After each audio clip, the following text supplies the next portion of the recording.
Hey there guys, welcome to Clueless Nights. Hi there guys. Episode 7. What do you think? Yes, it could be. Yeah. Alright, so if you're not familiar, this is just a vidcast that me and Mike do. That we do, and we chat about stuff that's happened in the miniature hobby in the last month or so. Exactly, and Mike's got his own channel called Team Clueless 40k. That I have. I don't think there's been anything on it this month though, because I have been snowed under at work. Yeah, there's not been much variety on mine either, No. I gotta admit. But anyway, we're going to start off with the news, and then we'll get to some more interesting topics from the hobby that we've That's done. it. So I'll start, as I'm probably the most excited about this stuff this Yeah, month. that's it. I haven't got a huge amount on my list this week, which is a bit different to last time. So this month was obviously the Beasts of Chaos Battle Tomb release, with some extra spell tombs, a spell Laws and yeah, such. and a new Herdstone model. Unfortunately, I haven't got the Herdstone, as the place that I buy locally from my local game store, and they didn't have it. They only had the book. But I'm super psyched. It's getting me started in Age of Sigmar, which allows me to use my Minotaur That's army. it. Your miniature army, which you've been building forever. Yeah. So, and I can use all my Cygors and Minotaurs and stick with my Greek-themed army. I'm really super psyched. Looks for that. interesting. They give them lots of options as well. Mm. They're doing, especially in Age of Sigmar, they're doing it a bit in 40k, but because Age of Sigmar's been around a bit longer, the new armies that come out, they're making quite distinctly different with their rules. They've all got a different take on things. They look really interesting. They give you a lot of options as well. Like you can do like fluff-based armies, Yeah. really competitive armies. One thing I find really cheeky but really clever from a game's point of view is the armies are starting to get released with scenery now. Yeah. Like for example, the beasts are getting released with the Herdstone. The Herdstone is shockingly free Yeah. for every army. So even if it doesn't have nothing for you, why would you not take it? Yeah, exactly. And then on top of it, they made it really good as well. But in their defence, as I do, it's not that expensive for the size model it is. I don't No, think. actually, it's not that bad. Well, is it? I think it's maybe 20. 25 quid, I think. Yeah, 25, and it's a tall model. Yeah, I mean, that's a obviously nice it's hollow. model as well. Doesn't have loads of options and stuff to stick on it, but it's a pretty sizable chunk of plastic for the money. But I think because they know they're going to sell lots of them, one for every Beastman player, so they'll sell as many as they do books theoretically. Exactly, yeah. That they make the money back on their plastic mould. And it'd be silly not to take it, even Yeah. if it doesn't fit into the theme of your army. Like, Yeah, for example, exactly. my army is a Greek-themed Minotaur army. And the fact that it's a cool bit of kind of like demonic altar scenery type of Yeah. thing, you can use it as other stuff as well. So And they did the same thing with the Sea Elves, with the boat. yeah, And I don't know, I imagine orcs are probably going to get something yeah, I next imagine month. most of them it's the way going forwards. But I'm really happy. I mean, it gets me. We'll probably start doing Age of Sigmar games on the channel now, and playing some more games with the guys at the club. And I'll get my Minotaurs on the table. Yeah, that's it. Yeah. Okay, what have I got this month? So I don't have the thing here to show you, but this month I bought Rogue Trader. We talked about it because it had been leaked at the end of our last video, but I bought the box. It was I think 67 quid, pretty good value. You get a set of Rogue Traders in there, which are some kind of like Voidsmen, who are kind of like up armoured guardsmen. They all look really cool. They've all got nice dynamic poses and all interesting poses. Like one of them's got a thag out down there. One of them's kind of like aiming with a pistol, doing other stuff. Look really cool. One's got this massive Gatling gun, I like which that looks one, brilliant. yeah. And you get a dog, which my wife really likes. She's like, oh, paint the dog next. Not the most interesting in the miniatures, but I'm going to try. And the Rogue Trader is really cool. It also comes with a load of scenery to be used in a spaceship or to be used in kind of like buildings. So I'm going to use that for my Zone Mortalis. It's more kind of like scatter terrain for that. And it comes with a load of Nurgle models, which are really nice. They're probably some of the most disturbed games some of launcher my miniatures I've seen. They're actually like one of them's got faces growing out his stomach, and they look pretty disgusting. Yeah. I mean, I don't intend to use them, so I've actually sold mine on eBay already. I sold them this week, and got half the price of the box back just for selling the set of Nurgle miniatures. We did sell half the box. Oh no! Terrain plus Rogue Traders plus there's new rules and cards and stuff for using in kill teams. So What about Necromunda? Did they have any rules? no for that? rules for Necromunda, I'm afraid. Comes with a really thin codex for using each of the forces in 40k, so they're their own separate factions. Some of them are actually quite usable. They're a good plug-in. They're a really good narrative faction for 40k. You're not going to take them in a tournament, but I can see me taking them in a narrative game.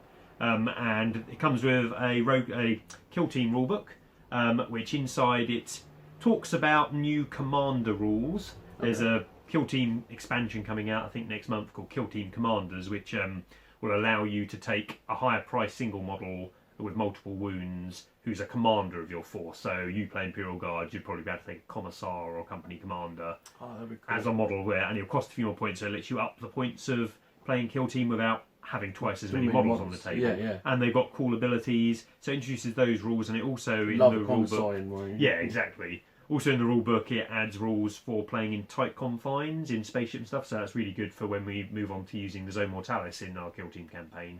What about really useful. The terrain and stuff in that? It's not bad.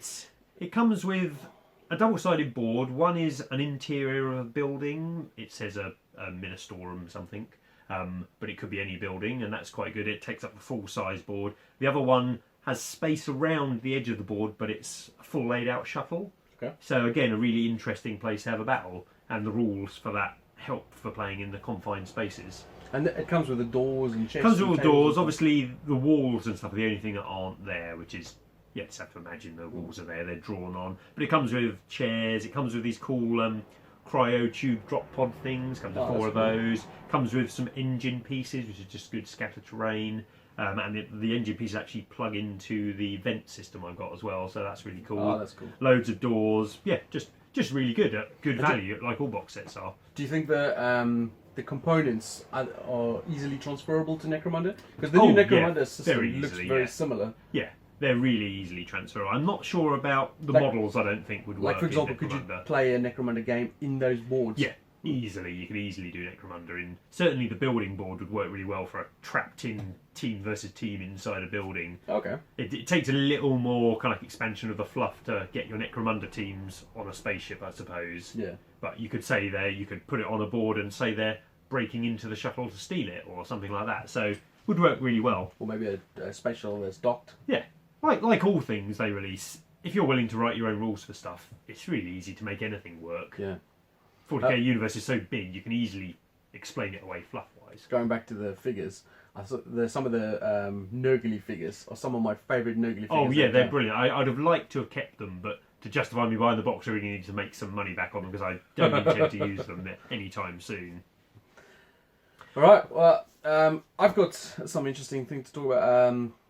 Kings of War Vanguard it's just come out basically. People are starting to What is Kings of War Vanguard? I know what Kings of War is. Yeah, Kings of War Vanguard is basically like the owner calls it the Spec Ops of Kings of War. It's their skirmish game, isn't it? Yeah, I remember so now. you've got like 10, 12 figures aside. Yeah. Looks really interesting. So very similar to the other mechanically to say Dead Zone and Dreadball and those type of things, where you use D8s as the system. But if the D8s are the 8s are exploding. Okay. So you could potentially, like a minor little grunt could take out a massive general sprite, constantly rolling 8s. I love that mechanic. It's a great mechanic. And also because of its D8, the breadth of what you hit on and stuff is a little bigger than its scale. Yeah. The miniatures, I must say, the miniatures that they brought out for this Kickstarter and what they're releasing for this game is probably on the par with the best miniatures they've done. Nice, that's good. Yeah, I mean, some of the new, what are they called? Still the same scale as the other stuff, yes, I assume. Yeah. The new faction, like the starter set, comes with a Basileans and a new faction, which the faction is lost. I've just lost it out of my head. I stupidly didn't write it down. Night Stalkers. Okay. Night Stalkers. The Night Stalkers are incredibly gribbly and interesting. I mean, they got this booster pack where you got this huge floating brain and nice. They got like, I think they sort of represent like the nightmares of your dreams. Yeah, that sounds really cool. Because you got like nightmares come to life. Yeah, you got like scarecrows that are like really gribbly, and then you got these like beast things, and oh man, they're really good. Take a look at that. Sounds good. And I mean the Basileans are my type of army. You know, like I like the righteous human factions. But the Kings of War Basilean army that they've done for Kings of War, the full game. It's a nice army, but I'm not overly fond of the models. I mean, the Elohai, which are the angels, they're quite static and sort of one-dimensional pose. Yeah. The men-at-arms are very clunky. I don't know. They didn't work for me. The paladins look okay. The knights on horse look fine. The sisterhood are fine. You know, they're all fine, but not brilliant. Yeah. But these new ones that they've brought out are really top-notch. I mean, they've got this Palace Guard Ogre, phenomenal model. Sounds cool. Yeah. They've also brought out a new faction as well called the Northern Alliance, which is like this mixture of barbarians and elves and stuff. It's really cool. And they also brought out a giant, a massive freaking figure. Oh, nice. 25 quid, which is unbelievable price for the size of this bastard. That sounds good. Yeah, really good. I think they only brought him out in a limited quantity. Interesting having a giant in a skirmish game. Yeah, I'm not sure it's like you take it as a part of your army. I think it's like for scenarios. And I see. Yeah. But there's the rule. You can buy the rule book on its own, which is about £13. Or you 13, can buy, that's nothing. Yeah, or you can buy the starter box. The rules are also free online anyway. You can just download the rules. Yeah. Or you can buy the starter box. Like all rules should be, I think. Yeah, exactly. You can buy the starter box, which is the rule book, plus the power dice, which is a mechanic that they use to give you extra abilities during your turn. I see. So, for example, you could spend power dice to activate more models at once, or cool. gain extra dice during attacks, things like that. So you can buy the power dice and then battlefield scenery, like stuff, which ties into their terrain crate range, which has also just been released. And they've got a battlefield terrain crate, which is coming out in 2 weeks' time, I think. Which also ties in beautifully with this. Yeah, I'm waiting for them to do the futuristic version. Yeah, I heard that's coming. But I think it's a great release. I think it's going to do really well for them. Skirmish games are big at the minute. Yeah. I mean, there was the Age of Sigmar one that kind of went a little under the radar because it was just a rule book, which was, here, this is how to do skirmish in Age of Sigmar. But then Kill Teams, obviously, it's massive at the minute. Everywhere is playing Kill Team. You've obviously still got Necromunda. Is it Path of Champions, the skirmish one? Yeah. Path of Champions. Yeah, that's it. Well, you know what I really like about this, and this is something that Games Workshop did a while back with Lord of the Rings and War of the Ring. In Kings of War, for example, let's say me and you are playing, and we play a Kings of War game, and there's a scenario that, let's say I need to light some torches, or you need to stop me from doing that. If I complete that, we can then play a Kings of War game. So this is the vanguard of the army. Nice ways to make the two go together. Yeah. And depending on what the result was of that the vanguard game, will directly impact on the Kings of War game. Yeah, really good. I love that. Yeah, so anything good. that ties games together just makes the whole thing feel more important and more real. When you're playing a small game, but it's having an impact on a larger game, that makes that small game much more important. Yeah, I've always been a massive fan of that. Even back in the day when Games Workshop did the Lord of the Rings thing directly like that. But I've always had the idea, like when they brought out Apocalypse and Planet Strike. Yeah, all those should tie together. Yeah, and tie even together. Things like Battlefleet Gothic, you can have a battle above the planet, and then whatever happens there, whoever loses might crash on the planet, and that dictates the next mission. One of the best battle reports I ever read in a White Dwarf was a 40k battle report where they had one table set up with Chaos Marines on the one side. They were playing long ways like this. Yep. And they had this huge fuck of gun sticking out of the side of this mountain on the one board. It was like a pipe clean, like a massive cannon firing out of the mountain. The mountain was holding it up, basically. And they had like these barricades and bunkers and stuff. And the Chaos were protecting that. The Space Marines had landed a landing force on the planet. So they were all mechanized. So everything was on bikes, land speeders, rhinos, raiders, things like that. So nothing was on foot. Yeah. And they had to race across the table, get through the barricades, and dismantle the cannon. But I think it was from the third turn onwards, the cannon could then fire into space, where there was another table where the two guys were playing a Battlefleet Gothic game. Oh, awesome, yeah. And the Space Marines were like basically trying to invade the planet. But this cannon, every turn was shooting, just hit one of the ships dead. Multi-table games are so much fun. I remember we played one... we played a few in our time, but there was that one where we were having a big tank battle using the... Yes, and then I can't remember what spearhead it was, the spearhead rules, and we had lots of super heavies and tanks. Yeah. But then there was a battle going underground in the tunnels underneath the battlefield, and where the tanks blew up affected, kind of like there were rock falls underneath them and stuff. Really good. Multi-table games are fantastic if you can organise them. Is it both on channels or just one of each? I think it's on one of our channels. I'll put a link to it. It was part of the campaign we did with Ash and John. Yeah, that was great. There was a great scene there where one of the what's the Imperial Guard tanks called? The Baneblade, yeah. Blew up and it caused a cave in on and it fell onto Ashton's Terminators. Yeah. Hilarious, so funny. That was good. I really enjoyed that. Yeah, so I'm a massive fan of that thing. So what was I going to talk about next? I'm just going to drop a little bit in. Today is the last Friday of September. And just about an hour ago, the 40k FAQ still wasn't released, but checking on my phone before the video started, it has literally just been released. They have waited for the last working hour of the last working day of the month to release the September FAQ for 40k. The only thing I've seen about it so far is they have fixed the command point shenanigans. Basically, you may not know, but there's a load of ways of getting to regenerate loads of command points. So you spend one, you can get 3 back. What? Yeah, it's silly. I'm playing it in the tournament tomorrow. And they appear to have fixed that. I haven't had a chance to read anything else about the FAQ as yet, so I'll probably mention that more on the next one of these. But just the fact that they waited to the last minute to So does release that mean it. you can't use that tomorrow? I can, because I messaged Jason, who's organising the tournament, and me. he said if the FAQ wasn't out by last week, it wouldn't affect this tournament. Right. Because it affects your army build and everything, so you can't really have it affect that. Yeah. But much better thing for the game as a whole. Obviously, Yeah, you of course. wouldn't do it in a friendly game, but in tournament games, it's... Clarification on the rules and Yeah, stuff. is always exactly. better. Well, I got some more interesting stuff to talk about. Oh yeah, this looks good. This has just been. Most of the people are getting their pre-orders now. around Jason the was world. quite excited. Yeah, I'm super excited. It's Fallout Wasteland Warfare from Modiphius. I am a massive Fallout fan. Yeah. I've played all the games. I love the background. I just love the world it's set in as well. You got like this 50s, 1940s, 50s, but kind of retro science. I think Fallout 3 was my favourite. I think I must have spent at least 200 hours playing that game. I've played it so many times. I love it. And I've played Fallout 4, Fallout Vegas, and Fallout the ones before that. Yeah, you play the one on your phone. Yeah, the Vault Shelter thing, and everything. the board game. Yeah, I've got the Fantasy Flight board game which we've played. Have you played that yet? I still haven't played it. I really want to play it. You got the expansion for that now? No, not yet. That doesn't come out yet. Well, when you did play the expansion, invite me around. Yeah, well, but yeah, this one comes with obviously 12 miniatures. You get the massive. What's this called? Oh, mutants, super mutants. Yeah, you got the super mutants and some survivors, by the looks of it. and what's the Deathclaw. Oh, you get a Deathclaw, awesome. Yeah. So it's I remember in Fallout 3, the first thing I did, I stepped out of the vault and was like, I'm going to head north. And it's like, rah! Deathclaw just pops up and eviscerates you. And like, oh, maybe that wasn't the best plan. Yeah, it's really cool, man. Reload. And you know what was really cool about this is like this is the one thing I wanted to bring about. Obviously, this is out now. It's going to stores everywhere, but Miniatures it's look nice. Go and have a look online. selling out really quickly. But what was interesting about this is that this can be played solo.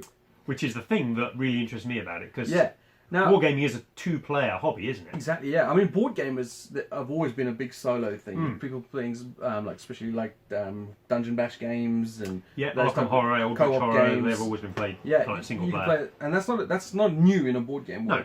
But I can't think of many, if any, other war games that can be played solo. You'll be shocked to know that I once made some 40k solo rules. I'm not shocked at all. With AI-controlled demons that deep struck in on the planet. There's probably a video on my channel somewhere. I was bored on a Sunday. But yeah, I've been watching a couple of videos of the so Guerrilla Miniature Games have been getting some pre-releases, and they were doing some videos of that.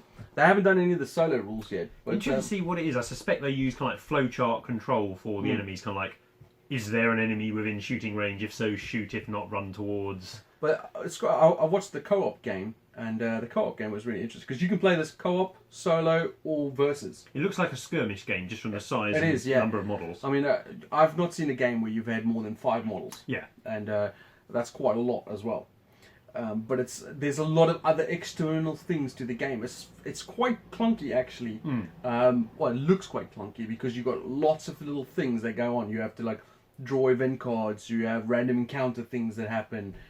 So yeah, there's lots of little things that are like when your monsters, your characters have wounds and stuff. So you take lots of tokens, and there's lots of tokens on the board. Like you can go search the rubble or find items, and Interesting. so there's a lot going on. It's not There's just a lot to capture from the Fallout world, isn't it? 'Cause Yeah. scavenging is one of the key elements of actually playing the computer game and such. And the dice system is completely different as well. Like for example, in a normal war game, you just like I'm going to roll to hit or roll to wound or whatever.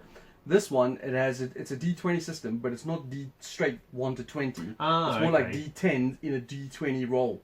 So it's more of a dice that might have loads of 10s and 11s and maybe 120 and 1-1. Yeah. Or 1, kind of like. But the less dice than that, themselves or are like, for example, the green dice are range dice, and the black dice are damage dice. Yellow dice are armor dice, things like that. So, for example, if you're firing a pipe rifle at long range, you might get a couple of green dice. But if you're I firing see. short, That's similar to the way Fantasy Flight do a lot of their stuff. It's Yeah. kind of like you roll a different type of dice depending on what you're doing. so it's very different, a very completely unique, different system. That And I sounds think good. it's interesting because Modiphius is obviously the publisher, and they're predominantly a role-play company. I was going to say, I've heard the name, but I couldn't tell you what they've made. So they do mostly role-play games. Miniature-wise, they've got Star Trek miniatures, and they've got a board game coming out with lots of miniatures, which is based on the Warzone world, I think. I can't think of what it's called now. But yeah, I'm just super psyched. I'm gonna have these painted up. I'm gonna get some loads of terrain and stuff, and we'll be playing Fallout on the channel for sure. No, it looks good.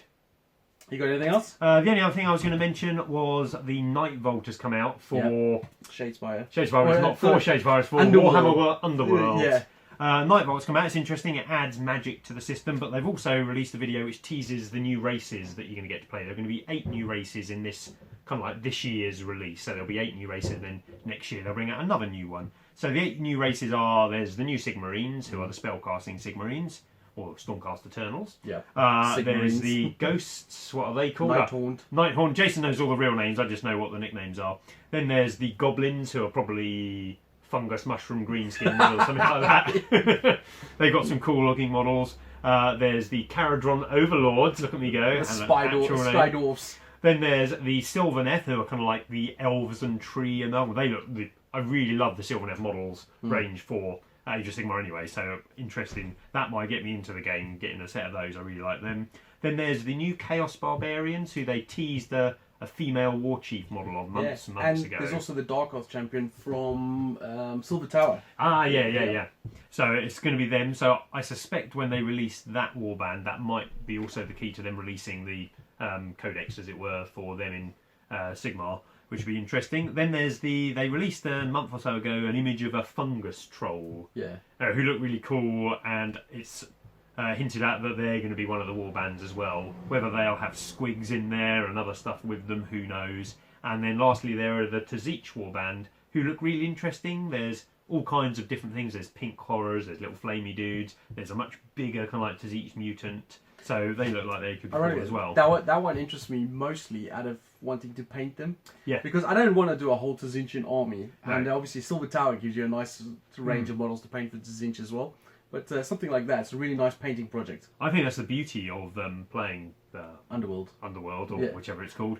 Really confusing name scheme that just got me. That you can buy just a small set of models and because they often give you a range of different ones, that if you just fancy painting that type of thing, you don't need to just buy a little box of models you won't use. You can have a nice little snapshot of the army. Yeah, and the game is fun too. Yeah, it's a good game. And having the... Because what's interesting as well, it's kind of like got like what I call the magic feel. Yeah. Which is basically you buy a box of a box with an army and stuff, and the cards, some of the cards are usable. Yeah. So you can customize your deck. If you just wanted the models, I suspect you could easily sell the cards on eBay because people who don't want the models but want the cards to upgrade their other decks, they'll buy the cards from you. Yeah. So looks good. Yeah. What else have you got? Well, Warlord Games had their open day a couple of weeks ago, and they obviously. It's like think of it as a mini convention. You go there and everything Warlord is on show that day. And they also sometimes show off a new game.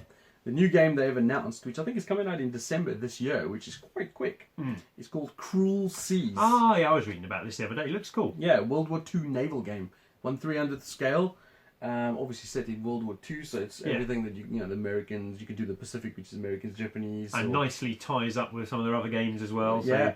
Again, as we were saying earlier, games that influence other games, you could have a naval attack then do... This is the thing that why I put this on. Yeah, one, it's news anyway, but two, I'm a massive bolt action fan. Yeah, exactly. I love bolt action, and it's not just because it's World War II. Yeah, I like the World War II nature, but it's a really interesting system. Yeah, really great mechanically, and then obviously they brought up Blood Skies, which is the air combat one, and now this one you can have a complete campaign with air combat, naval combat, ground combat. It'd really suit a map campaign, so you can you can go and attack areas, but you can choose to do it as an air game to win superiority, which then makes it easier for you to attack on the ground. Similar, you could take coastal areas with the sea games. Just it opens it up, I think, to that, and I think that's how it best be played. And none of their games so far have been bad in any way, so it's going to be a good game. Do we know mechanically what it uses? Does it use the dice bag, or is it going to be something completely new? I have no idea. All I've seen so far, which obviously I'll put up some pictures here, is some sort of ships. That's what I've seen. I've never really played naval games because I've never really been that interested in naval games. I played Man of War many years ago. So I never played. It was a good fun game. But I was tempted by a game from Spartan Games, which no longer exists. The game still exists, but that's been bought by War Cradle, which is called Dystopian Wars. Oh yeah, I remember seeing that. I remember seeing it played once, and the coolest thing I saw about it is obviously loads of ships and stuff. but it had Jaegers, like the big things Yeah, from... yeah. But they were half submerged. So you saw the shoulders and the head of a Jaeger as it strided through the ocean. Yeah, I just thought that looked awesome. I did a paint job once for someone who was painted, and they came with a shit ton of little planes. They go on this thing, and they're called tiny fighters. It's like really funny. But yeah, that looked really interesting. The system looked interesting, and I was on the verge of getting myself a fleet and getting into the game, but obviously then they Spartan then it games went a bit died, under, didn't it? and now War Cradle taking it over. So there's still a chance for me to do that. But now obviously it's got competition with Yeah, and this is probably more likely, I think, with the opportunity to spread out into bolt action and such. All right. So have you got any more news? No, I think we might be on to Kickstarter. Yeah. So I got a couple of Kickstarters I want to mention. One thing that I want to talk about is we had mentioned a while back in one of the previous Clueless Nights episodes is Fireforge Games were bringing out their own mass rank battle game. Oh yeah, we did. I think that might have even been our first video. Yeah, I think you're right. It's called Forgotten Realms. Well, that's on Kickstarter now. Are D&D going to sue them, maybe? Oh, maybe it's not called Forgotten Realms. For those who don't know, Forgotten Realms is the most famous and most used of the D&D settings. Forgotten Worlds, I think it's called. Ah, that sounds more likely. Forgotten Worlds. But yeah, so it looks fantastic. It's a starter box with humans and undead. Nice. The Undead humans, are popular at the minute. Yeah, the humans are very reminiscent of the Starks from Game of Thrones. Oh, interesting, yeah. A very solid, interesting plastic box sets. You got infantry, cavalry, archers. What kind of scale are we talking? 28mm. Yeah. The undead are very reminiscent of old school Warhammer. So more skeletons and kind of like zombies than the new kind of like ghost motif. Yeah, exactly. They're very old school. But they've also put up a concept art of the orcs. And the orcs are very Warcrafty. In my opinion. Bit bigger, bit more cartoony. Oh, actually, maybe they're not. That was not the impression I got from the Warcraft orcs, but maybe. But I know very little about Warcraft other than the trailer for the film. Let me put it this way: they don't look anything like the Games Workshop orcs. They're not Okay. that funny, comically big-jawed, They're a orcs. bit more gritty, so maybe a bit more Tolkien orcs. Yeah, maybe, but they almost, because I felt like they were like very humanoid, but with orc features, if you know what I mean. Okay. Barbarian-looking, loincloths and stuff. Looks good. I really like it. That type of fantasy, that sort of Dark Age, old school. Yeah, you prefer less magic, more kind of like gritty fighting in your fantasy. I call it my Dark Age fantasy because it's like the Dark Ages in medieval times, but just with. Whereas I'm a high fantasy fan. I like dragons and spells and all kinds of stuff going off. This is why I think Age of Sigmar would probably suit me. Age of Sigmar would definitely suit me. I really like the aesthetic of it now. But I'm going to put a link in the show notes to their Kickstarter because that's running now. And obviously, the more support they get, the better. And if we can help with that, I'm sure that would be great. So, Kickstarter I've got, and this is for a terrain Kickstarter that's mainly used in role-playing games. It's by a company called Architects of Destruction, and it's known as their Rampage Dungeon. It's basically a completely modular dungeon. Completely modular. You can like buy it, and you don't get, here's a room that you plug into a corridor. You get wall sections and floor sections, and they've got this really cool thing where you just stick them all together. And they just plug in with each other like Lego, as it were. And so you're kind of like going along. You want a 5x5 dungeon room. You just quickly whack 5x5 of the tiles together, stick some walls around it, and it all plugs in. And it's all super solid. It's all made of plastic, and you can also buy it fully painted. Now it's quite expensive. I think the fully painted pledge, buying the big set, which gives you like a 6x4 table covered in 3D dungeon. That's about 650 quid, I think. But that's fully painted, and actually, it looks nice. That's less than I expected. Yeah, how much would you charge to fully paint a table of terrain? Oh, I don't know off the top of my head, but I was expecting over $1,000 at least. Yeah, I think it was. I may have read the wrong pledge, but I looked at it and thought, I can't afford that, but I can see people could afford that. That's a doable pledge, and you get so much stuff. And it all clips on, like you've got little torches that plug on everything. You know what I really like about their clip-on system is like there's one of the things when you're doing like a dungeon bash style game. It's kind of hard to hide the dungeon from the players. That's exactly what it was made for. Yeah, because like sometimes you have to put like papers over them, and they say in their Kickstarter video it's designed that you kind of like keep it in a box beside you, and when they open the door, you just pull out the next room. You've pre-made it. It's really solid. It's not like it's going to break or fall apart. It's really solid. You just whack it down, plug it in. You're good to go. Throw some monsters down on it. So I say it's been mainly aimed, I think, at kind of like D&D players because D&D's so big at the minute. But I could see you easily using it. You could use it in 40k, you could use it in fantasy, you can happily use it in kind of like Kings of War if you were playing the smaller skirmish game version they've just come out with. Dungeon Saga. Yeah, loads of stuff you could use it for. So, worth taking a look at. Rampage Dungeon by Architects of Destruction. Well, I got one more Kickstarter that I want to talk about. This is actually it's on Kickstarter now as well. It hasn't got a lot more days to go, especially when we're filming this. I think about 5 days from when we're filming this. It's called Z War 1 Exodus. Now this is made by Dice Sports. It's if you're familiar, so I can compare it to say Zombicide. Yeah. I call this a Zombicide Plus. It's basically you play an episodic. It's that story element that's popular now is chaining games together. Exactly, and this one comes with a comic. So the comic, you read the comic. Let's say you read it 3-4 pages, and then as they are, I don't want to give away anything in the story. So I'm trying to think of a story that I can make up. Like me and you are basically going to the bottom of the shop to get some supplies, and when we get to the bottom of the road, we find the little underpass that we need to get through is covered with zombies and traps. That's it. And then the comic will stop there, and we play out that mission on the board. With the board, the figures. Obviously, in real life, we just ninja our way through. Yeah, exactly. On the board, you have to roll dice and stuff. So that in itself is quite interesting, but not massively unique. It's just a narrative story to drive forward. I don't think you need to read the comic. If you really go, I don't want to read that story, you can just play the missions like they are in the book. And also the game comes. I'm going to swing back to that, but also the game comes with other variants of how to play. You can play it. Obviously, this is a co-op based game with the episodic stories, but you can play the director's cut, where one person takes the position of the zombies, and he has cards that he can play to influence the. Nice, takes it a bit more in the line of what was the Dungeon Bash game? Oh, there's loads. Oh, the Descent. Descent. Yeah. So, or the original Descent. Yeah. So you can play one versus many, or you can play team versus team.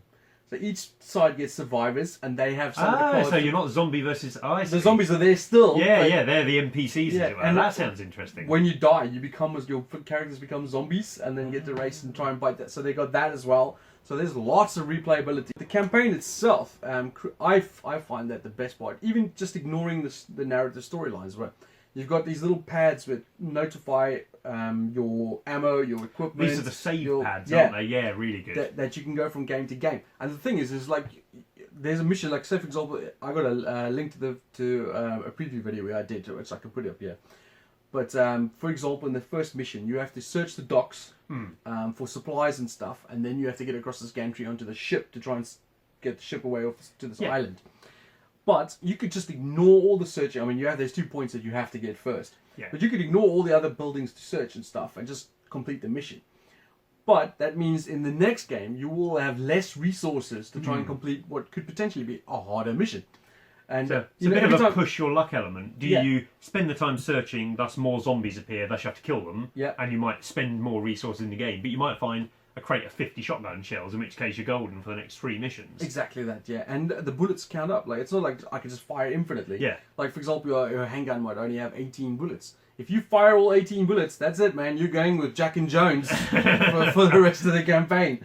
So it creates a lot of tension, and you really have to work together. It's really interesting. You get no XP and stuff for killing zombies. So zombies is not the focal point yet. Survival is. Yeah. And that's really completing interesting. your mission. Yeah. I really like it a lot. No, it looked really good. I watched the video and it looked really solid. So and there's also the best part. Yeah. Well, I've got actually there's a pledge on there that's that you can. It's already taken up, so I don't mind talking about this because it's already sold out. But I'm doing a painted pledge for the Kickstarter. So there's 6 pledges on there where I paint all the figures that come in the set. But what they've done as well, which I thought was awesome and I'm super psyched for, is that one of the stretch goals is a zombie version of me. You too can have a miniature version of this, but slightly handsomer because he's a zombie. Exactly, yeah. Which is awesome. I'm super chuffed about it. And it looks like him as well. Stick a little picture of it. I will, yeah. My partner Carla, she went and searched out a picture that I think he copied. It's got me with a lanyard and everything. Yeah, you know, looks really good. Yeah, it was really cool. I am pretty jealous. I would love a miniature version of me. Well, I'm super psyched for that. And it's really cool. The zombie that I'm going to be is in what they call the All-Star deck, which is one of the special decks that you can use in a game, which creates different zombies that do different things. So, for example, the zombies in the campaign and stuff, you got the basic zombies, and then you got the story-based zombies that do different things. Some of them are freaking grim as hell, Jesus. But these ones are like funny zombies that do like you can have a special deck that do things like this. Scuba Steve. Yeah, because you're the painter zombie, aren't you? Yeah, exactly. Yeah. So that's just a little add of fun that they add. I bet the first time I ever play that, we'll draw a card on that deck, Jason Zombie will come out and he'll fucking eviscerate me or something. I'd love that. Start painting with my innards. Spreading the walls with your guts. Nah, that's cool. I'm super psyched. Thanks, really Dice good. Sports. I really appreciate that. Okay, I think we might be done on news. Yeah, unbelievable. And Kickstarter news as well. I know, and Played isn't going to take very long because most of the stuff we both got written down, we both did. Yeah. But we'll go to the play section now. But my play section just says, kill team, kill team, kill team, kill team. And mine says, kill team times 3. Oh yeah, our month has been really dominated by kill team. Not anything else, mainly due to the fact that we've been so busy. Yeah, that's it. Life gets in the way sometimes. Yeah, but I've just uploaded the second mission of our Helionex campaign, and I've tried the new little dice. Yeah, square. you'll see we've got kind of like, in the very corner of the picture, there is all the die rolls we're taking, because we filmed the whole game in this campaign, because a game only takes an hour. Some people have mentioned in the comments they'd quite like to see the die roll, so let us know what you think about that if you go and watch the video. It was a lot tougher to do than I expected. Yeah. But It tested his technical skills. Yeah, and that's not very high, I gotta admit. But no, it was cool. It was interesting doing that because obviously the way I did it is you can move it around if it gets in the way of because the tables look so good. Yeah. And I don't want to cover up the board, and I want people still to be able to see the miniatures and stuff.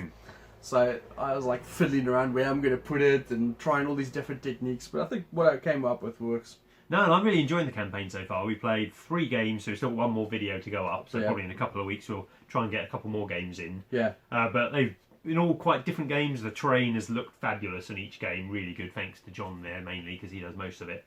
But yeah, looks really good and it's going really well. Go and have a watch. There will be various videos on the channel. That was going well for John. Yeah. No, you did okay in the last one. Your leader didn't die, so there's a bonus.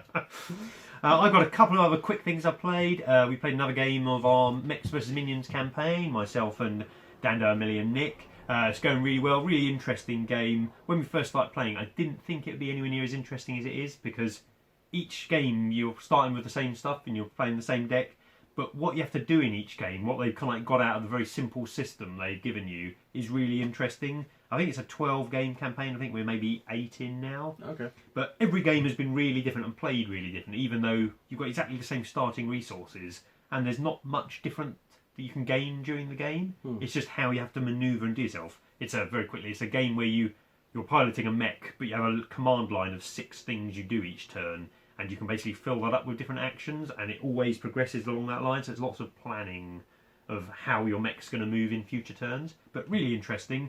And the other thing, I finally played a game of Terraforming Mars with the tiles I painted my best man. My wife and I painted all of the tiles for him, and it looked fabulous when we got it there. The 3D version Makes of the a real game. difference, doesn't it? It does. Yeah. It makes a huge difference. He loved it, which is obviously the main thing, but it looked awesome as well. Yeah. Every time we were kind of playing a special card that put down one of these 3D tiles, like, oh, which tile do we get to use? Isn't it funny, in a situation like that, I always found like, when you're playing a game like Terraforming Mars, there's different paths you can take to score victory points and stuff. Yeah.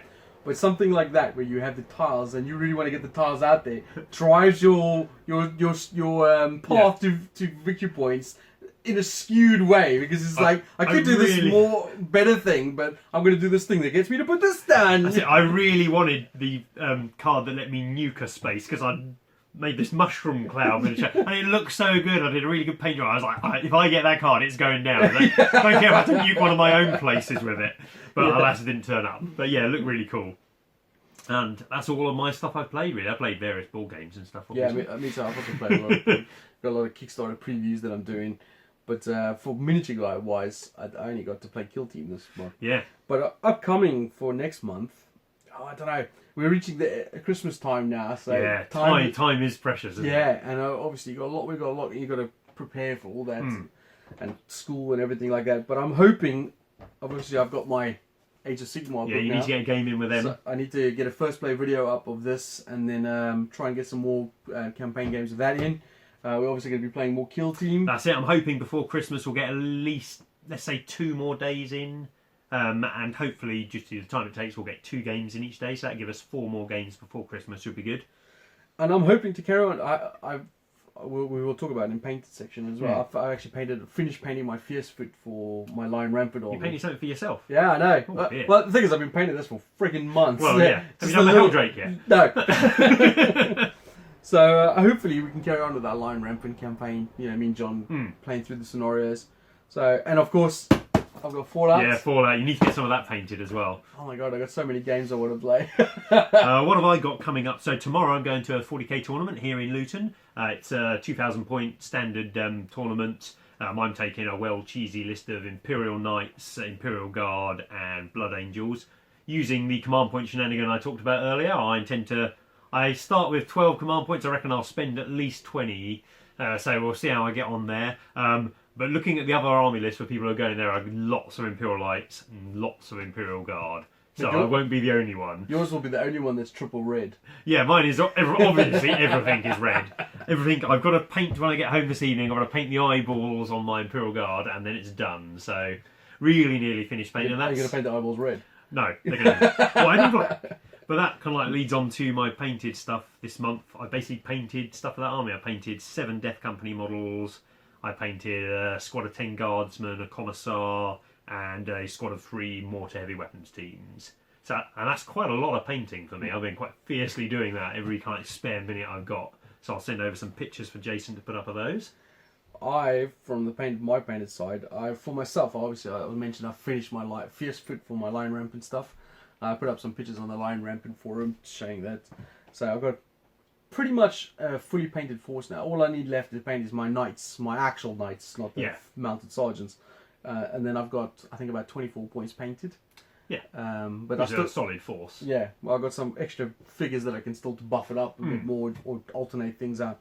I also painted for myself, which I just remembered. I got this game called Carthage, which is technically a game I got to review for my Gaming Nights channel. But it came with 5 gladiator figures, and I've painted them up, and I've got them ready to play. The game is actually quite fun. It's a deck building Spartacus style game where you moving around arena fighting each other. But that sounds cool. But you play cards like, for example, I'll move 2 spaces and hit someone, and then they'll play whatever they do. So it's really cool. But that's pretty much what I've done for myself, and then I've done a lot of other stuff for my commission sides, which I've done a crap ton of Blood Bowl things. I don't know what the hell's going on with Blood Bowl, but I've done 4 teams, which was Skaven, Dwarves, Dark Elves, and something else. I can't think of what it is now. One of the Chaos ones, maybe? Undead. I've done that. I've done about 12 freaking Blood Bowl characters. All different. All for the same dude, or for random different people? Well, these were 2 people. And then I got another guy who sent me look at all this there next to you. I got humans, orcs, goblins, I think, and I can't remember there's another team there. So I got a crap ton of Blood Bowl figures. I don't know what the hell's going on there. Interesting to paint as well, because it's not stupidly repetitive. And there's only, small there's only number 12 figures per team. Yeah, exactly. That sort of thing. But I've done that. I've also done Shadespire. I did Magyor's Fiends or whatever, the Chaos guys. Yep. I did Shooting Sigmarites and another one which I can't think of. I did some interesting post-apocalyptic stuff from Ramshackle Games for another customer. They were 3D printed stuff, so they're not the greatest stuff, and they're quite brittle. But I did like this really weird robot. Yeah, we're not quite there with the 3D printed miniatures yet. Yeah, a guy on a bike, a couple of sort of oil tankers, weird alien plants, things like that. So you've got a mixture of stuff. But yeah, so those are some of the stuff I've painted up. They'll all be on my Facebook page eventually. One day. I've also painted a dice tower. Oh, nice. Which was for a game called Dice and Dragons, which is a sort of a dice chucking D&D style game. Oh, interesting. The dice tower came part of the Kickstarter, so I did the preview for that. And might as well have a painted one. Yeah. So those are the figures I've painted this month. Quite a lot, but I've got tons more. But you do it for a living. Yeah. So what have we got coming up?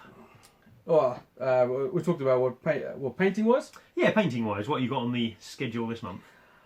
Oh man, I got tons. I just mentioned all the Blood Bowl stuff. Yeah. I got some talisman scenery. I've got, we mentioned in not the last, I think it was the last Clueless Nights or the one before that. We were talking about those pre-shaded D&D figures. Oh yeah, from WizKids. Yeah, that was the last one we were talking about that. I've somehow Marvo's Marvelous Minis. Exactly. I've got about 20 on my thing over there doing that. I had a box arrive yesterday. What kind of quality are they? They're sort of mixture between quite interesting and quite. I've only ever seen kind of like the WizKids Star Trek Armada type stuff. And they were okay-ish. Look, there's next year's song. Oh, okay. Let's just pull out a random draw.